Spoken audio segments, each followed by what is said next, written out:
It's 2025, and what better time to revive an old school racing franchise? Today, I get to talk about Tokyo Extreme Racer. Guys, disclaimer, I am incredibly new to this series, so just bear that in mind. I don't know why I never got a chance to play this series before. It's had several iterations since the 90s, although there hasn't been any major releases in almost 20 years. Not including mobile, Tokyo Extreme Racer is basically like a revival of this series. So, of course, being that there is a return to a classic racing series, and that this revolves primarily around Wangan, Japanese highway racing, and JDM cars, it was a must for me to at least mention this game on the channel, if just briefly at that. Before we go, let me just make sure to remind you to please like, comment, subscribe on the video. So Tokyo Extreme Racer, right now, I believe is only available on Steam. I'm playing it on PC as well. And from the box, I have to say, this is very bare bones. You get a very generic text on plain background cutscene intro, then several menus explaining the game. I hope you guys like reading because there are tons of menus that pop up to explain how to play the game and what some of the different menu functions are as well. You do also have some additional cutscenes which are text-based only. They do a nice design on the characters where they have these sort of silhouettes, but you don't have an expression because there's no face to it. I do kind of like that design choice. But after all of that, you basically just jump on the highway to challenge your computer-controlled opponents, and that's it. What you see is the game. This is it, folks. I would say that this probably feels somewhere between Gran Turismo 7 Shuroko Expressway level gameplay and Assetto Corsa's Shuroko Expressway revival project. I'd put it in between that mostly because it feels a little bit better. Gran Turismo 7's Wangan felt a lot more limited, whereas I feel there's definitely a lot missing from this for me to compare this with Assetto Corsa SRP. The Shuroko revival project is probably the best version of the driving around on the Wangan that we'll ever get, I'm assuming. I don't know if we'll get much better than that. However, I think this one may be strictly for car enthusiasts. Like I said, it's very much no frill. When compared to Assetto Corsa, I think the menus and the GUI are improved. I still think that casual players may find the offerings for gameplay here to be kind of limited. I mean, you basically are just driving around the highway looking for racers of various levels to challenge, and then that helps you unlock upgrades for your car along the way, in addition to more of the highway to explore out to, so you are kind of locked into certain sections of the highway till you progress further.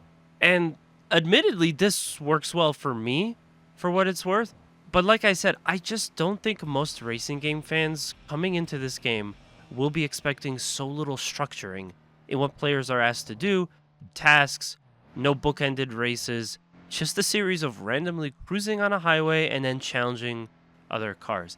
It seems more of like a feature of a racing game to be able to drive around the highway and freely challenge other drivers that you encounter, but this is the whole game. You know, visually, it is also nice, although running on PC and in 2025, I would expect nothing less. This was also a series of games back in the day, so they clearly put a lot of stock into this racer revival. You could see, again, the visuals are quite nice.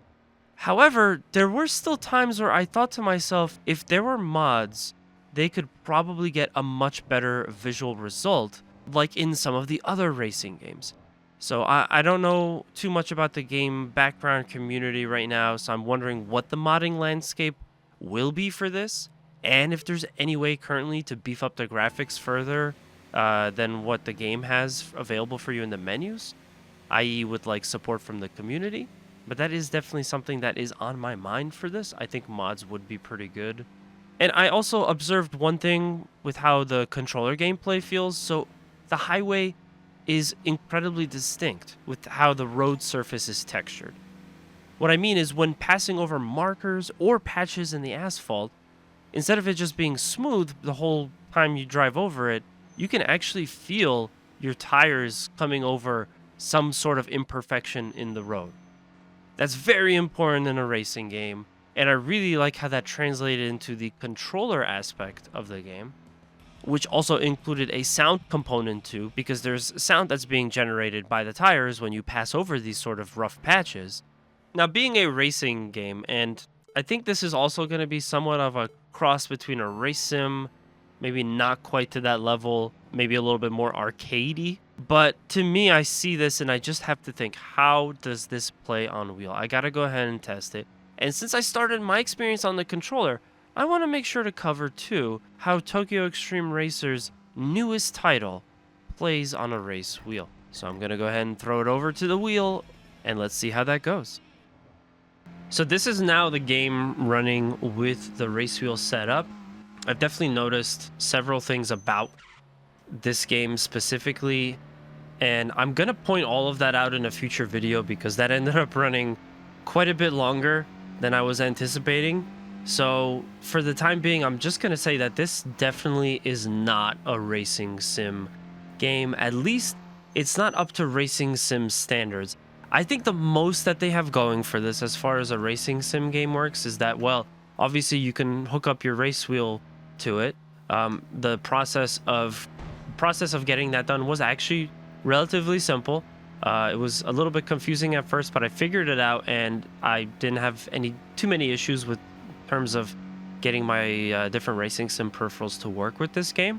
But outside of that, and one more detail which I think is cool, is that the game also factors in tire wear, meaning that your tires are wearing down the whole time and it affects the way that your car is handling. Besides that, there's really not a lot here that screams to me that this is a racing sim game. Through and through, this is going to be more of an arcade racer. I think also with that, you know, playing against computer AI is fun. I think they're going to have to put in some kind of multiplayer mode for this too, to really keep people engaged, because by and large, I think the big hang up I have on Tokyo Xtreme Racer right now is just the fact that it gets a little bit tiresome. Again, what you see here is pretty much the entire game. So I'm racing against a car that I found driving on the highway. I flashed my lights and then we start racing, and that's kind of what you do. It's cool from the perspective of, yeah, I mean, I like this kind of gameplay, driving around and challenging other racers to races. It's nice, but I think this probably would work better, I'm sad to say, as like a mobile game, because there just isn't a whole lot here. I was actually surprised when this game first came out and it was relatively cheap, but I'm not surprised anymore because you're really not getting a whole lot in the way of gameplay. After about an hour in, I already got kind of bored of this game. And, you know, to be fair, highway racing games have a tendency to do that for me.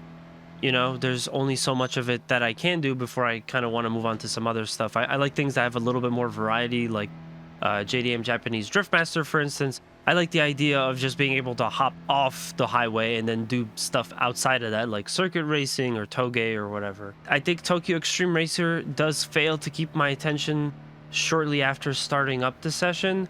However, I do still plan to come back to this. From my wheel experience, again, I'm not too thrilled about how things worked.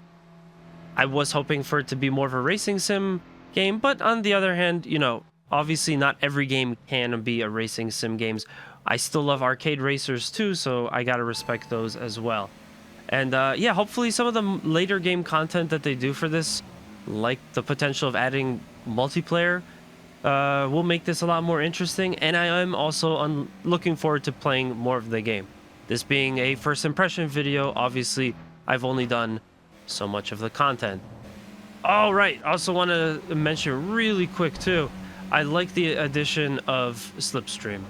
Yeah, I thought that was pretty cool. It's another thing that actually fits really well with racing sim games.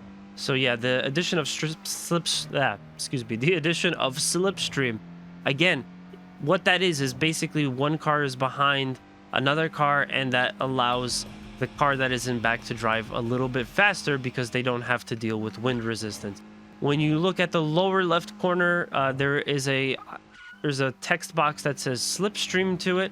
That text box will light up red when you are in the zone of somebody's slipstream, when you can use their slipstream to your advantage. So that will light up red to let you know that you're in a slipstream situation.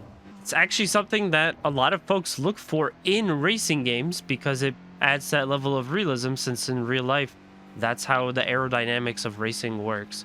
So that is actually pretty cool to see that, in addition to the tire management aspect of this game.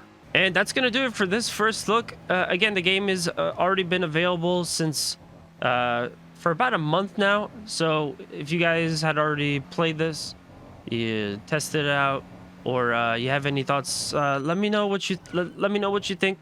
I'm definitely curious to hear what others do. I think in general, it's fun to see that there's another revival of a bygone era for racing games. You know, this is a legacied series, so it is cool that it got another iteration.